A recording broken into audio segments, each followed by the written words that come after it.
ये देशद्रोहियों के हाथों को मजबूत करना नहीं है तो और क्या है? राहुल गांधी जी, आपने विदेश की धरती पर कहा कि भारत में लोकतंत्र खत्म हो गया है और यूरोप और अमेरिका इसमें दखल देना चाहिए। इससे शर्मनाक बात क्या हो सकती है? किसी दूसरे देश से भारत के आंतरिक मामलों में दखल देने की मांग करना भारत की संप्रभुता पर हमला है। मैं राहुल गांधी से जानना चाहता हूं कि यूरोप और अमेरिका को भारत के आंतरिक मामलों में दखल देने के लिए उकसाने के पीछे उनकी मंशा क्या है? विदेशी षड्यंत्रकारियों से मिलीभगत करके आप भारत की आर्थिक घेरेबंदी और सामरिक घेरेबंदी करवाने का प्रयास कर रहे हैं। स्वतंत्र भारत के इतिहास में विषम से विषम स्थिति में भी आज तक देश किसी भी बड़े नेता ने विदेश में जाकर के विदेशी ताकतों से भारत सरकार के खिलाफ कार्रवाई करने की आह्वान नहीं किया है। राहुल जी, आपको यह कृत्य स्वतंत्र भारत के इतिहास का सबसे गंभीर मामला है। इससे जनता को भारी आक्रोश है, जनप्रतिनिधियों में भी आक्रोश दिख रहा है। हर राष्ट्रभक्त सांसद इस समय अंदर से आहत है। राहुल गांधी, आपको देश के खिलाफ इस पाप के लिए देश की जनता से माफी मांगनी ही होगी। अब स्पष्ट हो गया है कि मणिशंकर अय्यर का प्रधानमंत्री नरेंद्र मोदी जी को हटाने के लिए पाकिस्तान से मदद की गुहार लगाना और सलमान खुर्शीद का मोदी जी को हटाने के लिए विदेशी मदद की मांग करना उनकी व्यक्तिगत सोच नहीं थी, बल्कि यह कांग्रेस की सोची समझी और उनके शीर्ष नेताओं की यह सोच रही है। यह बात उजागर होती है। जिस इंग्लैंड ने हमें और हमारे ऊपर वर्षों तक शासन किया, उसी के सरजमी पर जाकर राहुल गांधी ये कहें स्वयं भारत में विदेशी ताकतों से दखल देने की मांग कर रहे हैं, ये देश का दुर्भाग्य नहीं है तो और क्या है? मुझे संदेह है कि राहुल गांधी भारत के लोकतंत्र की कितनी जानकारी रखते हैं, कितना समझते हैं। अच्छा होता स्वतंत्र भारत के लोकतांत्रिक इतिहास को यदि राहुल गांधी सही तरीके से पढ़ते और उन्हें पता चलता कि लोकतंत्र की हत्या किसने की है और लोकतंत्र की रक्षा किसने की है। राहुल गांधी जी, आप आपातकाल के इतिहास को पढ़िए।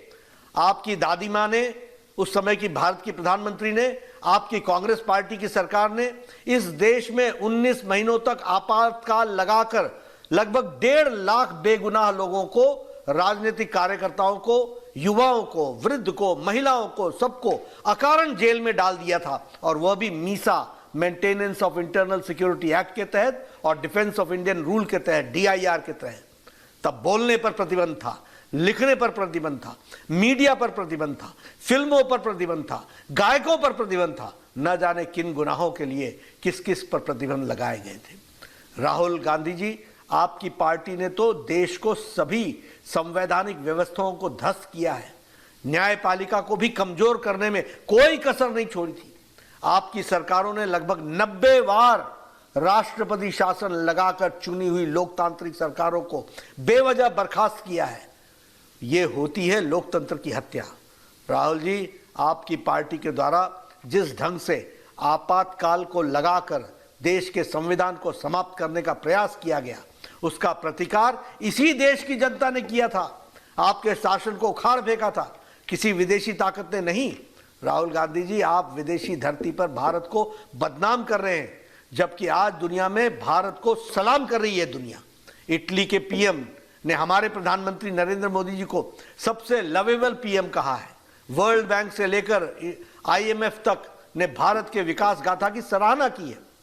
जर्मनी के चांसलर ने भारत के विकास को अद्भुत बताया है।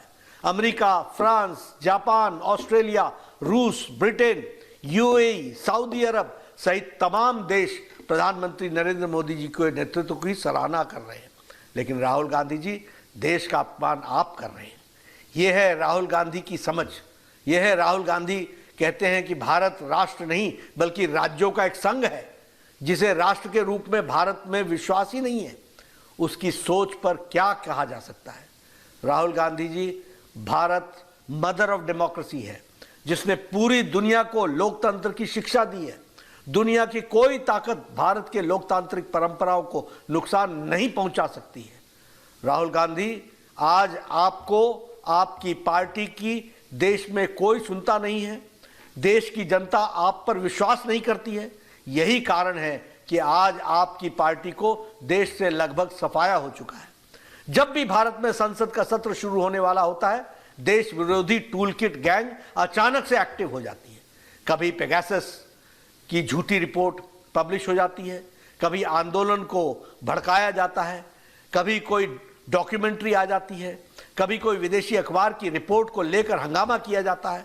कहा जाता है कि ताली एक हाथ से नहीं बजती है, मगर मुझे ऐसा लगता है कि यह एक हाथ तो 7 समुद्र पार और दूसरा यहाँ के दोनों मिलकर के ऐसी ताली बजाते हैं, अपने देश को भी बदनाम कर रहे हैं। और मुझे इसमें कोई संकोच नहीं होता कि आखिर भारत विरोधी जॉर्ज सोरस और राहुल गांधी की भाषा एक जैसी क्यों है?